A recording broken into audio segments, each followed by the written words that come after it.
And then I'm going to, all right. Good evening and welcome to tonight's program with authors Bob Keyes and Paul Doiron in conversation to celebrate the recent release of Keyes's book, The Isolation Artist, Scandal, Deception, and the Last Days of Robert Indiana. I'm Brenda Harrington, Program Librarian at the Belfast Free Library, and we are thrilled to partner with Left Bank Books to offer this virtual conversation. Thank you all for joining us, and thank you to Left Bank Books for asking. Before I turn the mic over to Nancy Hosweld at Left Bank Books, I would like to remind everyone to please keep your mic muted and to enter all questions into the chat where they will be asked during the Q&A part of the discussion. So with that, I'll turn it over to Nancy. Thank you, Brenda. This is a delight. We were mentioning before we all came on air that our bookshop and the library have collaborated on a lot of projects before, but this is our first virtual one, which in a way seems weird because we're around the corner. We're located around the corner from each other, but this is a great start. So yes, wherever you're joining us from, thank you for zooming in here to Belfast, Maine. I'm the manager here at Left Bank Books. We're celebrating our 17th year as an independent bookstore. And barring the occasional blizzard, we're open year-round, 7 days a week, thanks to enthusiastic supporters of independent bookstores. So Maine is home to countless acclaimed and award-winning writers, including the two gentlemen who are with us tonight. Although The Isolation Artist, if you haven't seen it, it's a fabulous cover. Although The Isolation Artist is Bob's first book, he is a nationally recognized writer on the arts, and he's written for the Portland Press Herald and the Maine Sunday Telegram for almost 20 years. Joining Bob is our good friend Paul Doiron, author of the wildly popular mystery series. I think at last count, they've been translated into 10 different languages. 11 different languages, I stand corrected, all set in Maine, and they all feature game warden Bowditch. What's that? Your amp, should it be on or not? Sorry about that, guys. Please mute yourself. I'll do it. Sorry, go ahead. Okay, so the 13th in the series will be released next June. The Isolation Artist is what I call a CPID book, a can't put it down book. It's the story of the internationally acclaimed artist, Robert Indiana, who lived on Maine's Vinalhaven Island for almost 40 years until his death in 2018. And he was best known for creating the iconic love and hope sculptures, paintings, and prints that were everywhere in the last half of the 20th century. Bob knew the reclusive Indiana and interviewed him numerous times. And at the time of his death, his estate was worth many millions. I've heard all kinds of figures. I'm sure you can fill us in on that. And Indiana was preyed on by a cast of characters right out of, as Bob points out, a Shakespearean tragedy.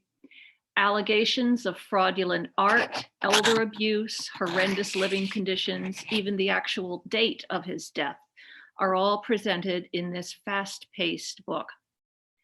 The Isolation Artist reads like a mystery from the get-go, and Paul, who knows a thing or two about mysteries, perfectly summarized the book, I think, by calling it, and I'm going to quote you here, a scandalously good tale of intrigue set on a remote Maine island, featuring a rogues gallery of art hucksters, small-town grifters, and self-dealing drug addicts. But the chief rogue in this masterful investigation is Robert Indiana, a troubled genius who was often more trouble than he was worth. I repeat, I could not put the book down. A warm welcome to Bob and Paul. Thank you. Nancy, Well, thank you so much. Yeah, and I will echo Bob what Nancy was saying. I could not put the book down either. I read it in a couple of big gulps, and it was an interesting experience for me because as a mystery novelist, I'm asked typically to read advanced copies of crime novels, and so this was there is crime in it, God knows. but it was a little bit out of my wheelhouse these days. At least it seemed that way when I was considering it.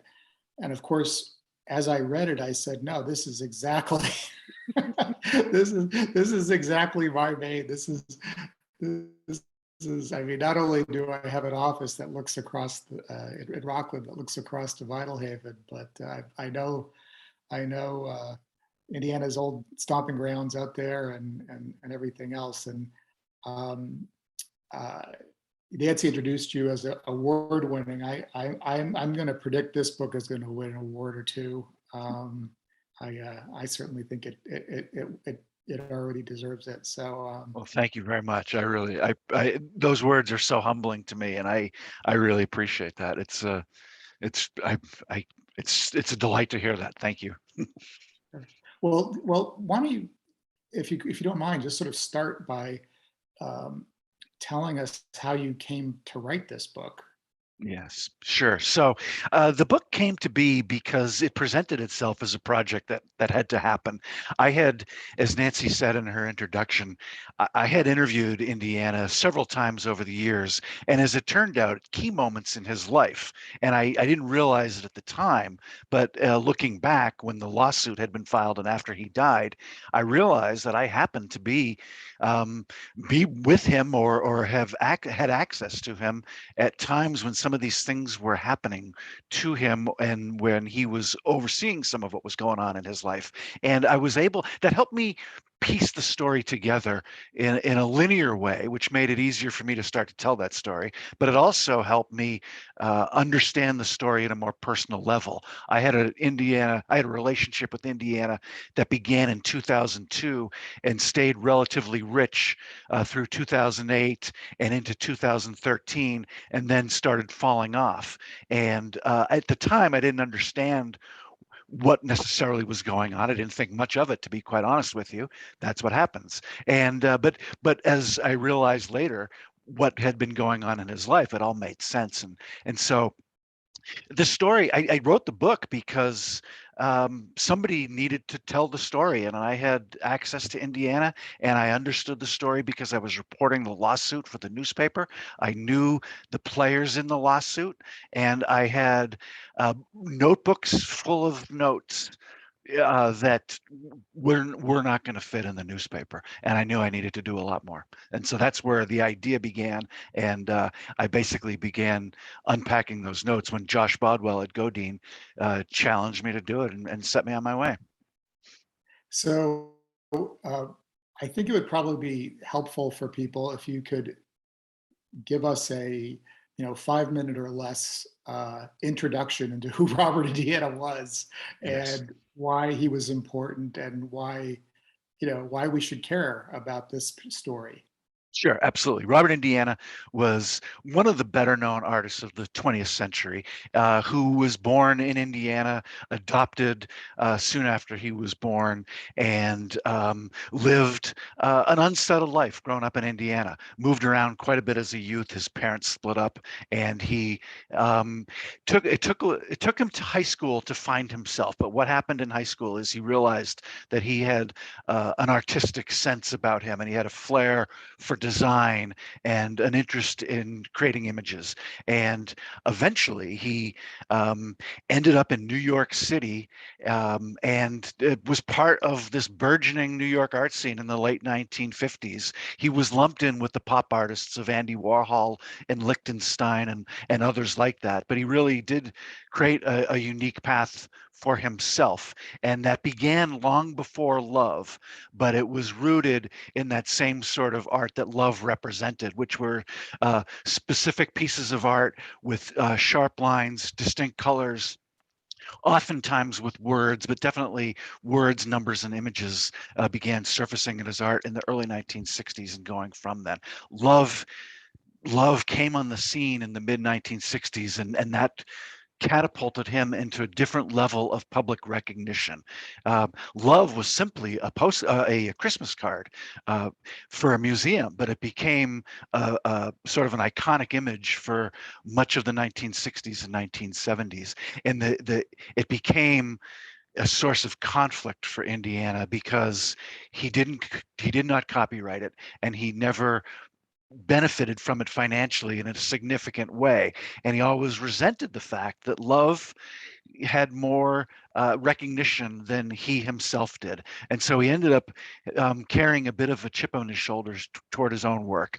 And because of who he was and how he was, he had a hard time with relationships, and he had a hard time differentiating his own feelings for his work and his career with how he perceived he was being treated.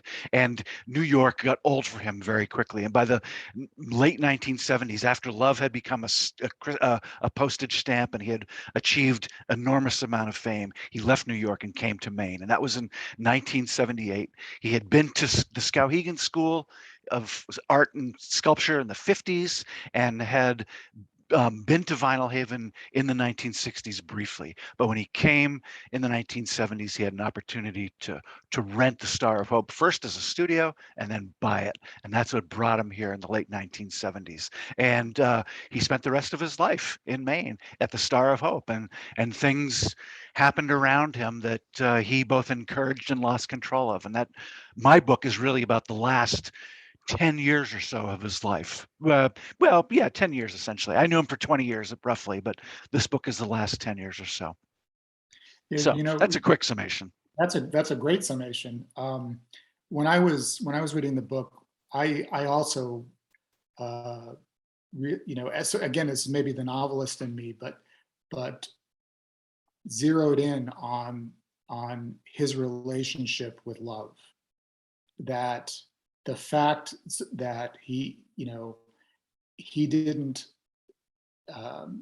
possess it, but it possessed him in some ways, that you could just see that it was this character forming moment, not only in terms of elevating him to this pop cultural stratosphere, but also in terms of forming him as a slightly embittered, well, maybe not more than slightly, guy with a chip on his shoulder who, this was all it was all brewing beforehand, but it certainly helped to crystallize that aspect of his personality, and or seemingly so, at least in your telling.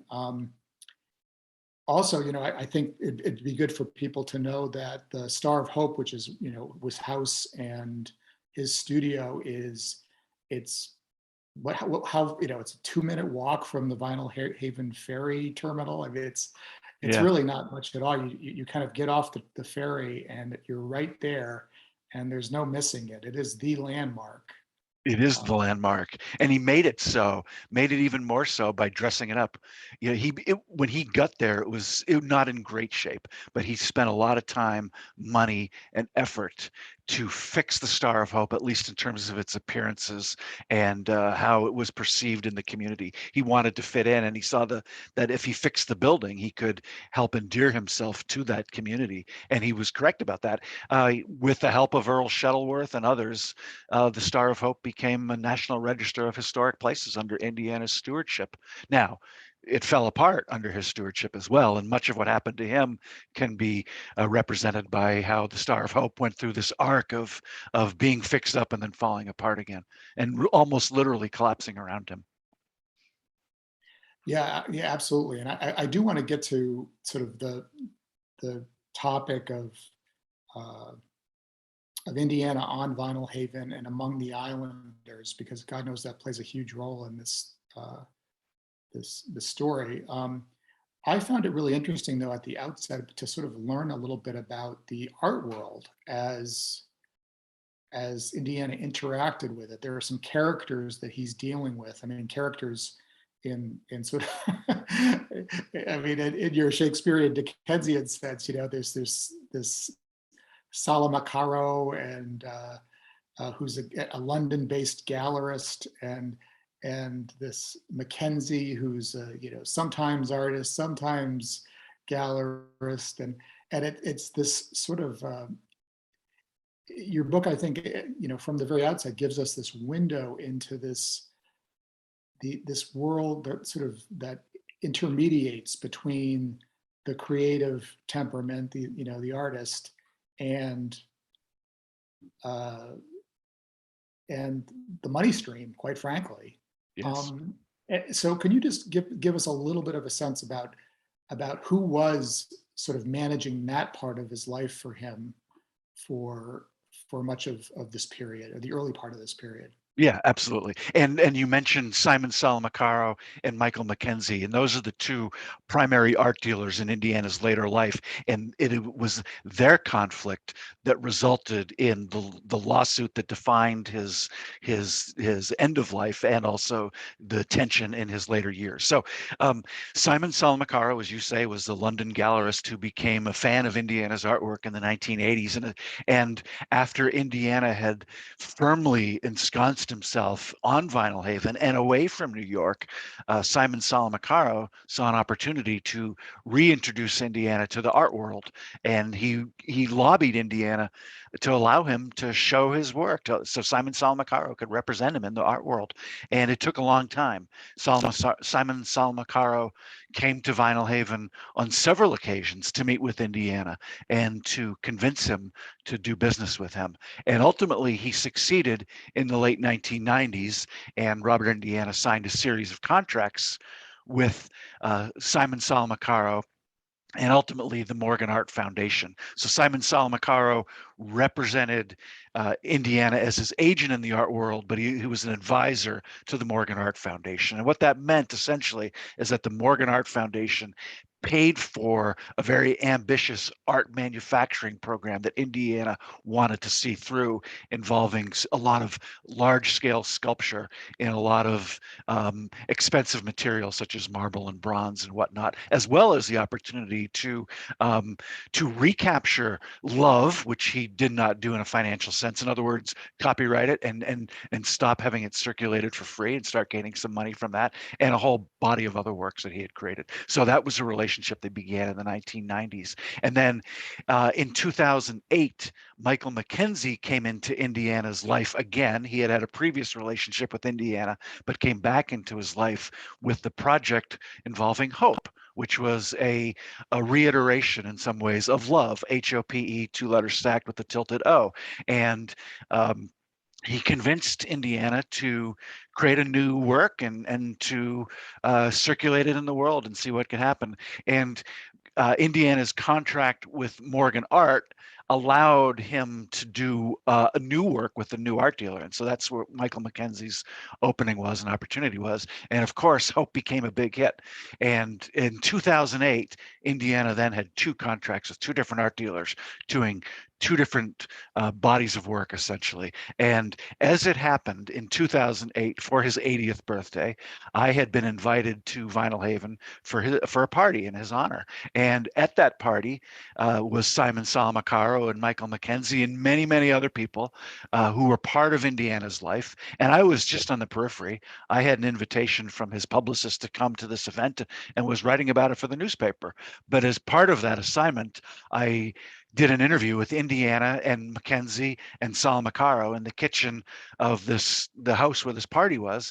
And at the time had no idea, but realized when this lawsuit was filed that morning, Simon Salamocaro had been to Indiana's studio on the island and seen a whole bunch of Hopes arrayed in the studio as paintings, and he had no understanding that Hope was going to be that big. He thought it was a single sculpture, and all of a sudden he realized that Hope had become a whole new body of work, and that Mackenzie was going to be an issue. And that 80th birthday party was absolutely a moment of tension in Indiana's life, and it really set the scene for all the conflicts that happened later.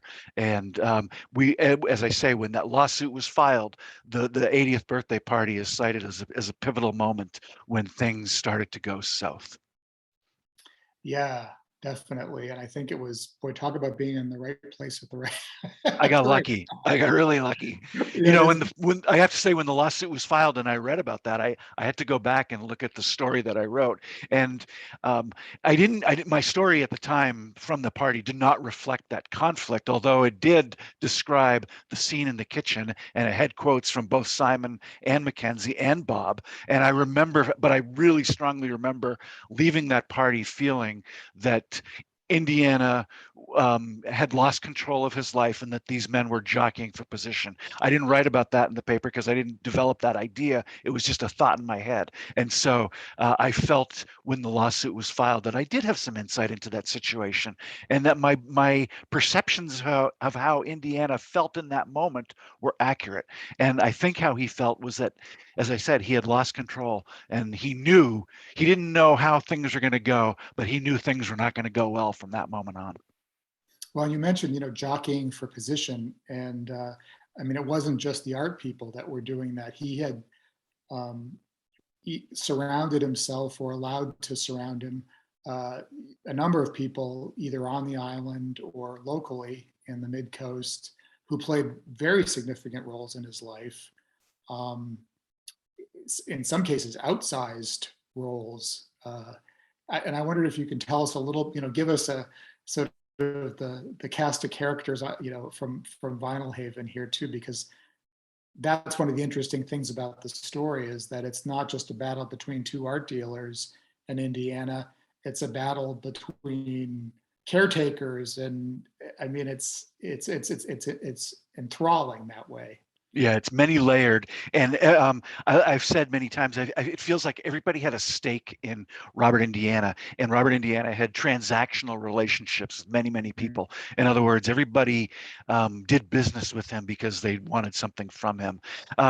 That's a bit of an exaggeration, but it does set the framework for how things went out there. So yeah, there are a lot of conflicts among the caretakers and the studio assistants and the various people that he hired over the years to help him. So one thing that characterized Indiana that made him unique from all the other artists from New York who came to Maine is that he stayed year round. He didn't come to Vinyl Haven and go back to New York when it got cold.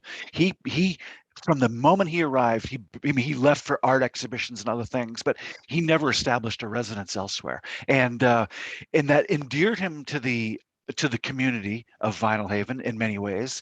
And but it also made him dependent on the community in many ways, and he hired a lot of people, and I think a lot of people knew his business as a result of that. And there are, all small towns are difficult, and islands become even more insular, and relationships get set early on, and opinions are laid early on, and some change and many don't. And Indiana suffered from a lot of conflict on the island in terms of how both he treated people and how people perceived him. It's hard to tell the story without the context of talking about what happened in the early 1990s, in that he was charged with having sex with an underage boy, and went to trial on the mainland in Rockland, was acquitted in 1993, but for all intent and purpose, for many years afterward, was judged as guilty on the island by many of the people in the community. Again, that's a bit of a generalization. Not everybody felt that way, but many people felt that way. And that really did create another layer of conflict that he never could escape from. And so he hired a lot of people who had strong opinions about him, and he was a polarizing figure in the community, and became more so over the years. One of his caretakers, one of the people who helped him quite a bit, was a guy from Rockland named Sean Hillgrove, and Sean actually was hired to be his bodyguard. Sean knew the martial arts. Indiana had been mugged in Central Park and wanted some protection. And he had read about Sean in the newspaper and wanted to meet him, and they struck up a relationship, and they became very close. I met Sean Hillgrove on a couple of occasions, and have talked to his daughter many times. Sean has since passed on from cancer, and but Sean was described as sort of a son that Robert Indiana never had. Of course, Indiana never married, had no kids, no heirs.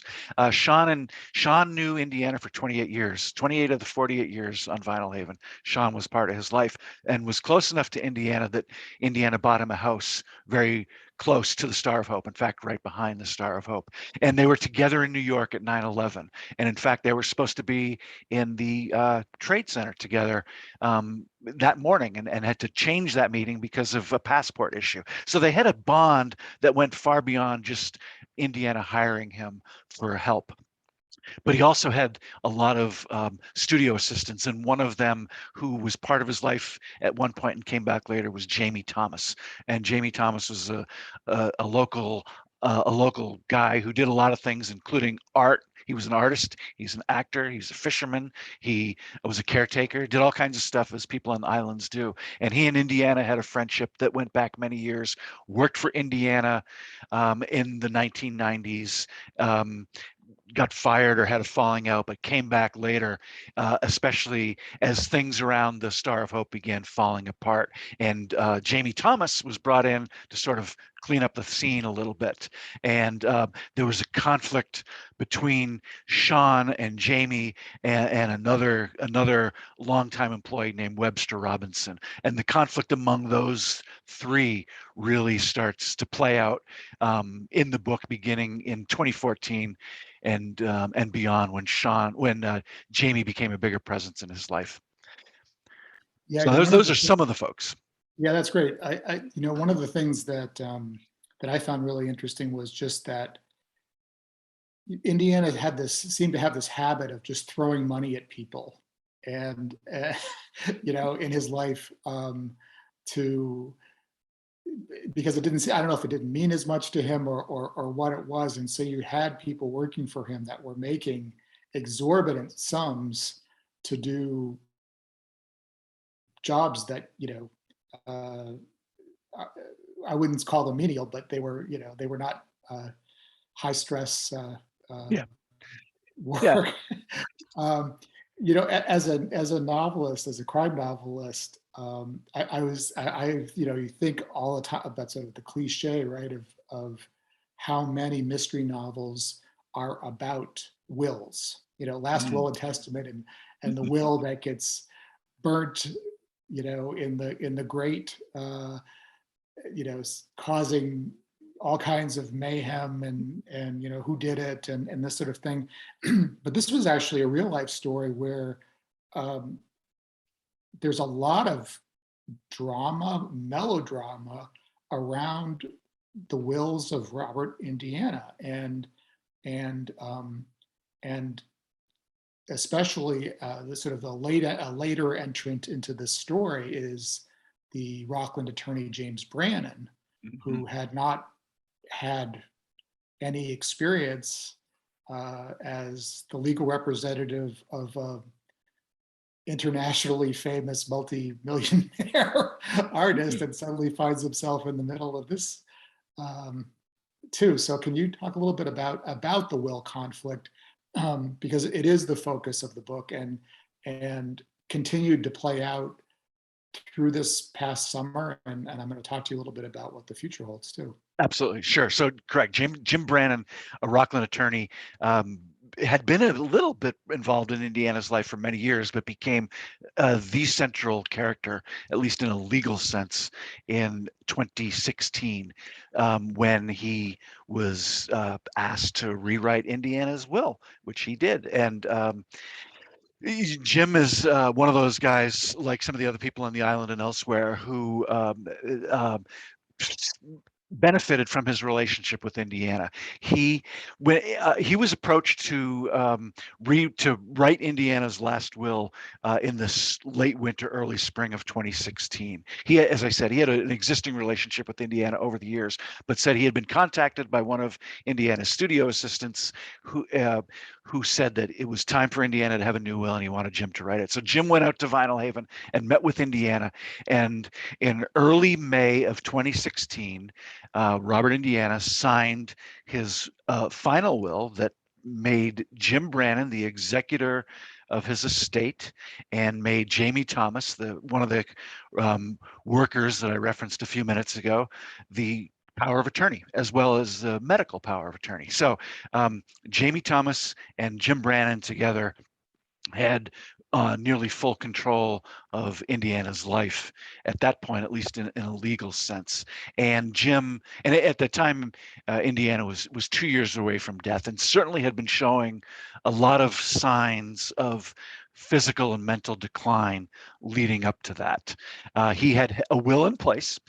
His previous attorney, a guy named Ron Spencer, who's a part of the book, had written a will in which Ron was the executor of the estate, and other people on the island were his power of attorney. And so that and Ron also was the lawyer who helped establish the Star of Hope Foundation, which was going to manage Indiana's estate upon his death, and also manage the Star of Hope. So Ron had put all that in place, and then he had been fired. Ron was fired with an email from Indiana over that winter, and he challenged it a little bit and ultimately got a letter from Brannon firing him. And so Brannon took over Indiana's affairs in a legal sense in May of 2016.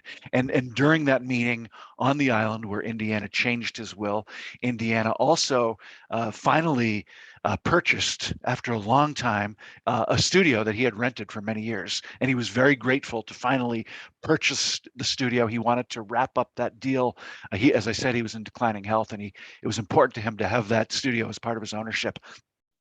And there was a flurry of paperwork that was passed around that morning, and there are some who believe that he may not have known exactly what he was doing when he signed that will, that he thought maybe perhaps he was only signing a real estate deal, and that he was either confused or perhaps not told exactly what was going on. Now, I interviewed many of the people who were there, including those who witnessed the will signing and others who vouched for his well-being and that sort of thing. And there's a lot of reporting that suggests he knew exactly what he was doing, and that he signed the will because he wanted people on the island in control of his affairs, and that he was tired of New York art lawyers running his life, that he had resentment toward them, and he was sick of them, and he wanted to finally bring it all back under control. And there's a valid point to be made on both of those sides. And one of the intrigue of the story is that both of those theories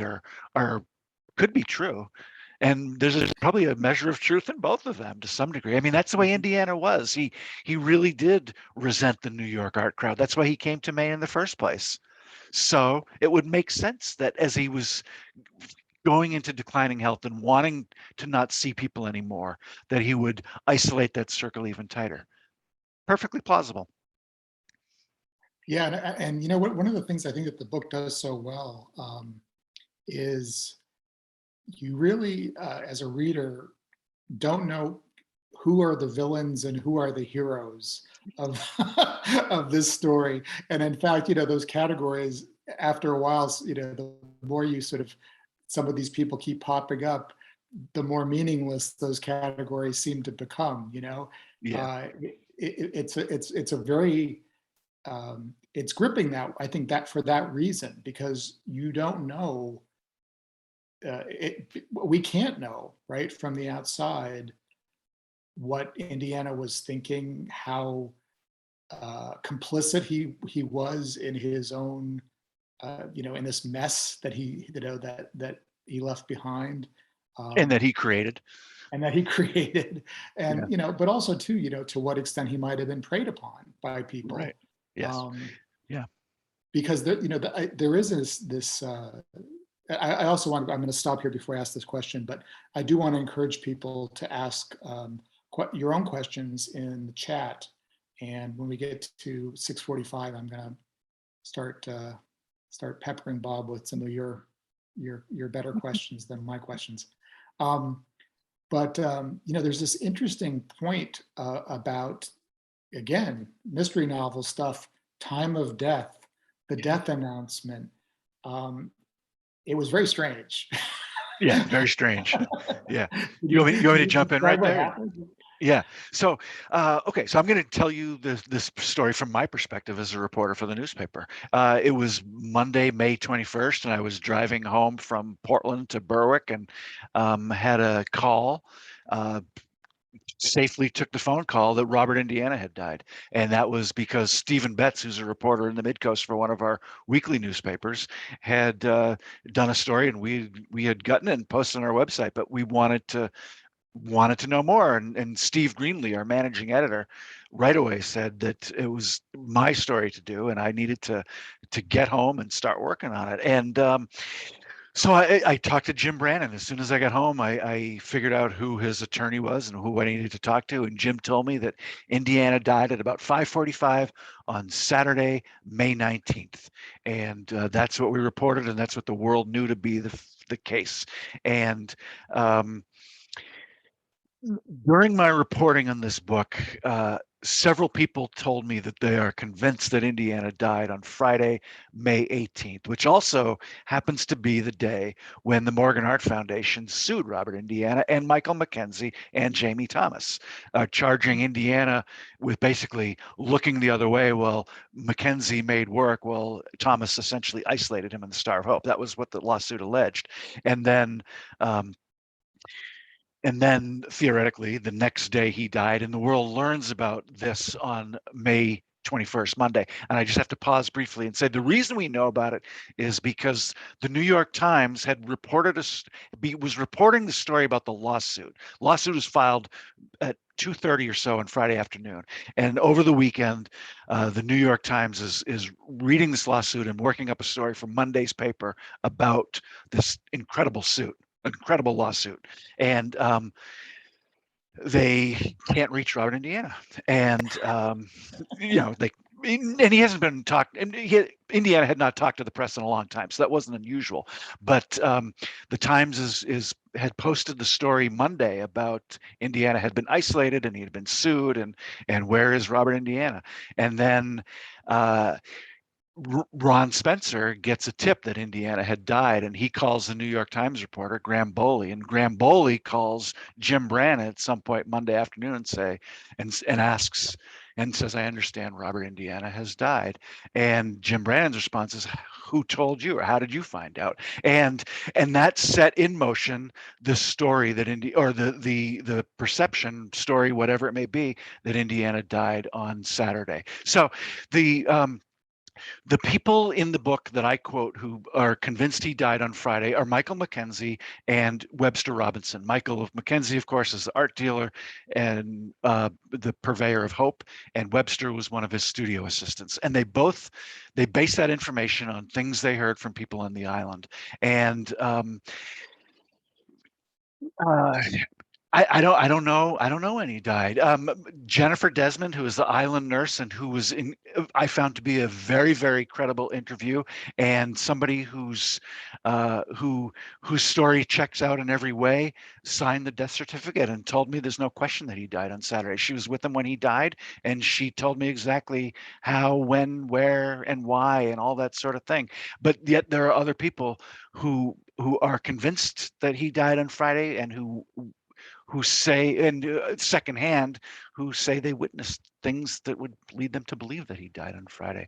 But we do know, here's what we do know, is that they had planned in advance of his death to quietly remove his body when he finally did die from the island, and that Jim Brannon would handle all the announcements, and that Jim would be the one to talk to the New York Times. And it played out exactly that way. And my theory, and I don't get into detail in the book in this because I want the book to be about facts and not theory. My theory is that whenever Indiana died, the idea was to keep his death quiet until Jim Brannon could file paperwork that would make him the personal representative of the estate. And there's a 120-hour waiting period. And if Indiana died on Friday, he could have filed that sooner than him dying on Saturday. But I think my theory is that when the New York Times asked him point blank what happened, he had to say something, and it was better to say Saturday. That's my theory. Again, that's just a theory. The death certificate says otherwise. Jen Desmond, who was there, says otherwise. And as I say, I found Jen to be very credible in all aspects of my interviews with her. So there is a mystery to that. And we'll see. I will just say this. I have recently noticed in some of the court cases that the date May 18th as a date of death does show up in a couple of places deep in the court papers. And I had not noticed that before. Not in the anywhere official, but it does sneak in a couple occasions. So I do think I know there is a legitimate question about when he died and why they wanted to keep his death quiet. So when I read this book, it was in the spring. an early copy of it. And, as I said, this case has continued to evolve. Through the summer, there were additional findings and revelations and agreements and this sort of thing. And I want to ask you, sort of, where do things stand? For one, well, actually, we'll stop there for now. Yeah. But where is this? Yeah, so the lawsuit continues, although the main part of the lawsuit involving Robert Indiana and his estate and the Morgan Art Foundation and the Star of Hope Foundation has been settled. So Indiana's estate is not involved in litigation concerning the Morgan Art Foundation, which means that the Star of Hope Foundation can go forward with its business. And we have started to see that in terms of physical renovations to the Star of Hope itself and programming on Vinyl Haven and other things. Litigation between Michael Mackenzie and Morgan Art Foundation continues, and there also are continuing sources of litigation between Mackenzie and the Indiana estate, and the Indiana estate continues to be tied up in probate.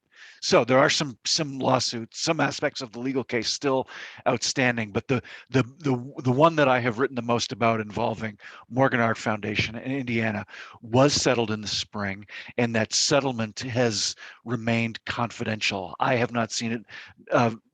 As far as I know, only the lawyers and the people involved in the lawsuit have seen it. So my last question, and then I'll turn it over to some of the viewer questions, is how has this book been received on Vinyl Haven? Well, that's a great question. I don't know the answer to that. Again, I'll tell you what I do know. We tried to do a book event on Vinyl Haven. We wanted to do a launch event out there, and we could not make that happen. I know the publisher, Godine, has approached the library, and they turned us down for doing an event. We are doing a private book club event next June out on the island, so I will do an event out there, but it's a private event. I have been told by people on the island and by others who spend time out there that that it has been divisive. I know that it was widely anticipated, just based on things that I was hearing. But we don't have an invitation to go out there to speak. Let me put it that way. I would love to have that conversation. I will say this: I think the book is. I mean, obviously, I think the book is fair. I tried to be very careful, and Josh Bodwell, the editor, was always on my case about not making generalizations about the islanders, and to understand that there's a wide range of opinions, and I really do feel like many of the opinions and the mixed opinions and the layered opinions of people on the island toward Indiana are reflected accurately in the book. There is a lot of anger toward him that's in the book. There is a lot of praise toward him in the book, and I think a lot of people had mixed, conflicted feelings toward him, and I think those are reflected in the book. I would love to have the chance to hear what people think about it, and I hope that we get the chance to go out there and speak and have a public conversation. Yeah, I do too, because I think that as a disinterested observer, I think you did deal fairly. Good, thanks. But I also was a journalist once, and I found that whenever I wrote about a place, people read it sometimes very differently from the way that I had intended for them to read it. Yeah. Lots of and I agree with that as a journalist too. And I many people come to this book with an opinion about me because of the stories that I have written, and I think a lot of opinions have been formed very fairly in advance, and I totally understand that. One of the interesting things about this is I agreed to this project on March 8th, and right before the pandemic hit, and one of the first pandemic stories coming out of Maine, you may recall, was from Vinyl Haven, when some out-of-state visitors had shown up, and people on the island were concerned about the virus, and they cut some people on the island, a very small group of people on the island, cut down a tree to block these folks from leaving. And the Knox County Sheriff had to deal with the national media about this vigilante justice case on Vinyl Haven. And it is that perception of that sort of lawlessness that exists out there that is fair or unfair. That perception is there. It's not a lawless place. I quote the sheriff the sheriff at the time extensively in the book, but there is a sense that you do have to take things into your own hands out there when circumstances require it. And again, Indiana had been accused of being a pedophile, which is a very, very serious crime anywhere, and he lived with that with a great fear for a long time, I believe. Yep, very difficult circumstances. It seems to me with my contacts at the Knox County Sheriff's Office that they've increased their presence on Vinyl Haven and North Haven in recent years. There have been a lot of incidents out there. Yeah. Yep. So let's talk a little bit about process. You know, you wrote this while working full time. I know a little bit about that from my own life. Can you? I assume that was with the blessing of the Press Herald.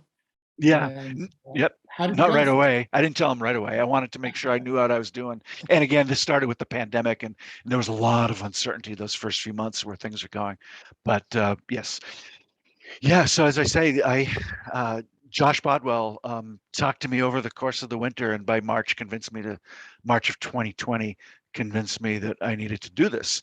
And our original idea was 30,000 words due by December 1st, which seemed impossible and daunting to me at the time. But he broke it down, and he talked me into doing it as basically a series of relatively short stories that I could knock out in a relatively organized way. And when I thought of it in those terms, it was basically 10 months, 30,000 words, 3,000 words a month. That's very doable when you look at it in that sense. But of course, yeah, it's not that linear. Yeah, exactly. Well, that's how I looked at it. So, and then if I looked at it in those terms, that became something that I could manage. Obviously, I knew I needed to do a lot of reporting, and I wasn't going to start writing right away, and it would come in spurts. But that made me realize that I could do it. And then a week after I said yes, the pandemic hit. I have not been back into the office since March 12th, 2020. So everything in my life changed. I live in Berwick. I live an hour away from work. And all of a sudden I gained 10 hours a week that I wasn't commuting. And that was 10 hours a week that I could do other things with and eliminate some stress. Actually, not being on the move changes your life in ways that I didn't realize until it happened. And I got into the rhythm of working harder than I have ever worked at my job because of the pandemic. And a lot of people say, "Oh, it's the art speed. It must have been a breeze." In fact, I've never been busier since March 2020, and it hasn't let up. The arts have. I could talk about that for another hour. I've never been busier at work since the pandemic, and that's true of all of my coworkers across the media in Maine and elsewhere. But that intensity lent itself to the ability to just extend the work week and the work day. And that's what I did. I had a lot of time in my hands. I couldn't go anywhere. None of us could. And I was writing about the story for the paper on a constant level. Well, it wasn't constant. Actually, when the pandemic started, I stopped writing about the story completely, but I continued to report the story because it was evolving very quickly in the court case. So I was doing interviews, and I was keeping notes, and I was reading all these briefs, and it became a very natural extension of my work day and work week to just work on this project on weekends. Now, eventually I had to take time off. I had 4 weeks of vacation. So I took a week in June, another week in August, and then 2 weeks in December. And that's when I did the bulk of the heavy writing, especially in December.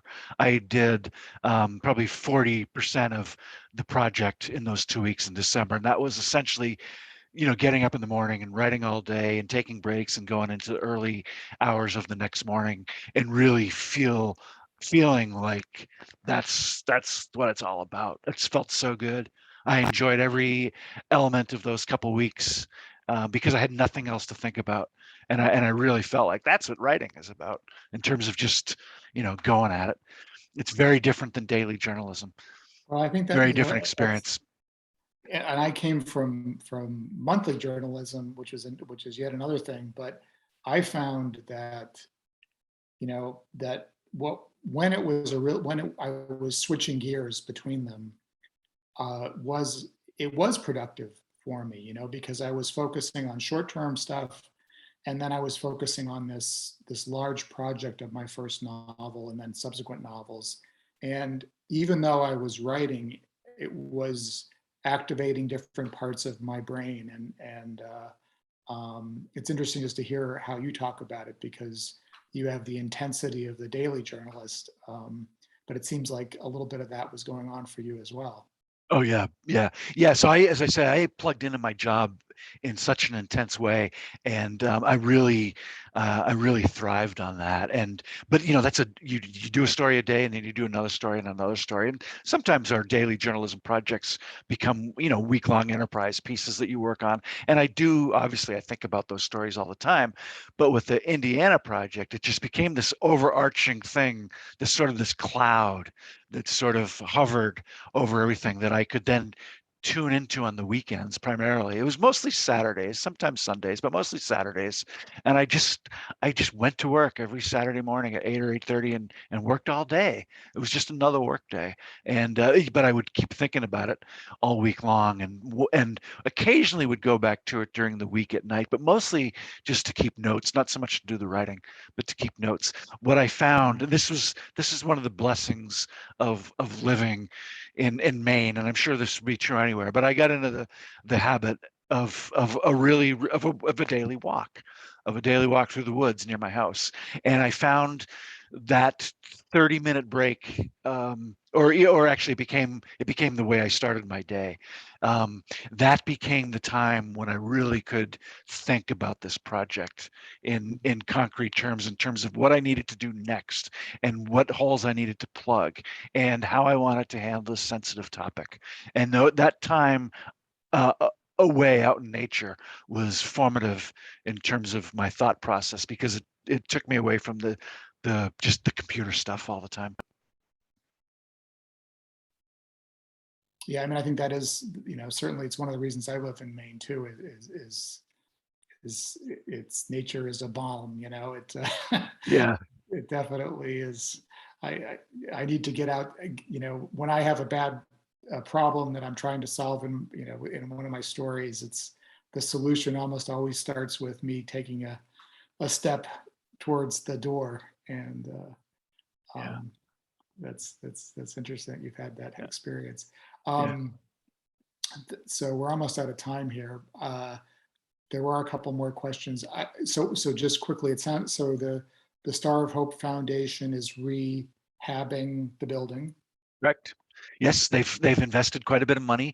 The building was in terrible shape, not just cosmetically, but structurally, and they had to insert some steel structures running the length of the front of the house to keep it upright. They have done that. They are doing some small programming on the island, not of Indiana's work that I know of yet. So the Star of Hope was a community building before Indiana purchased it and made it a private residence. And there is a hope for on the island to return the Star of Hope to some sort of a community space. It could be an art It was center. the Oddfellows Hall, right? Correct. It was the Wasn't it Oddfellows the Hall. Oddfellows Hall? Yeah, and Never better name. yeah, exactly. Never a better name. That's exactly right. And he kept a lot of the I mean, that's one of artifacts the. intact. It was great. Yeah. There's so Very. many ironies in this story.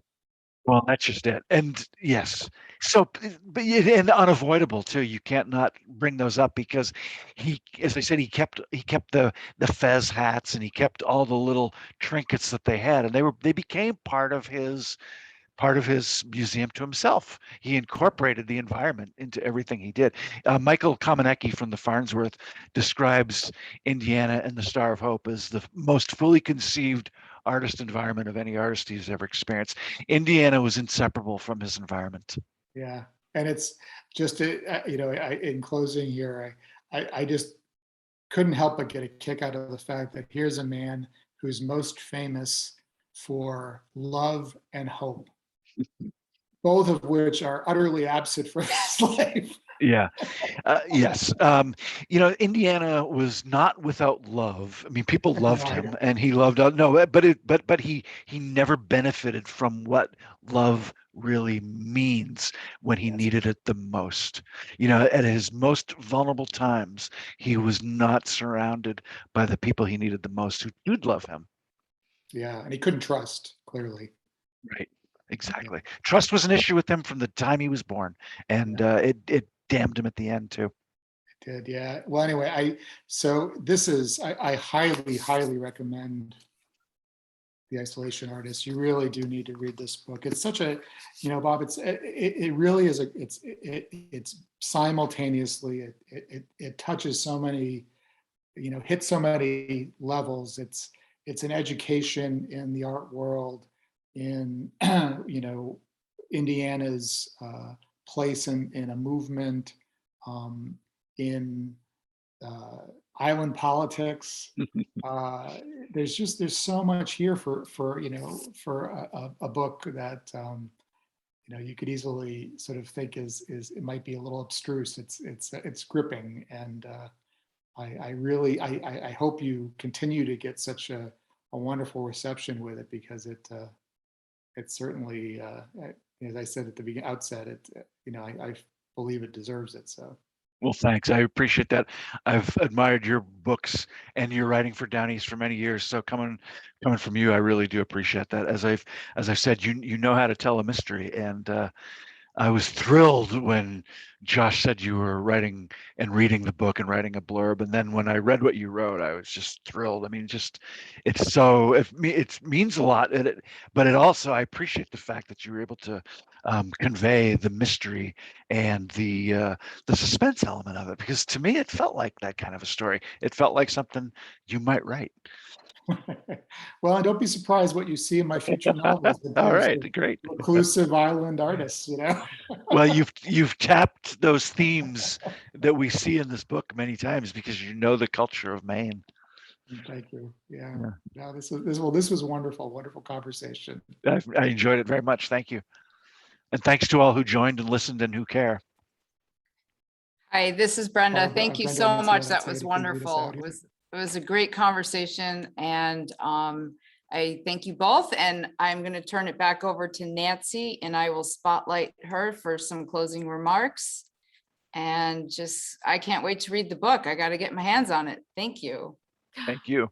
Why, Brenda, what a wonderful segue. I know just where you can buy copies of The Isolation Artist. I'll even walk it around the corner to you. Thank you all. Thank you to Brenda and the Belfast Free Library. And we do ship books all over the country, actually all over the world. So if you can't get into this store to buy Isolation Artist, just get in touch with us and we'll get one in the post to you. And Bob and Paul, thank you so much. This was wonderful. People, Thank Thank you. My Good night. pleasure. Good night. Good night. Take Good care. night, everybody. Thanks, all Brenda. the islands. So he's really in charge, but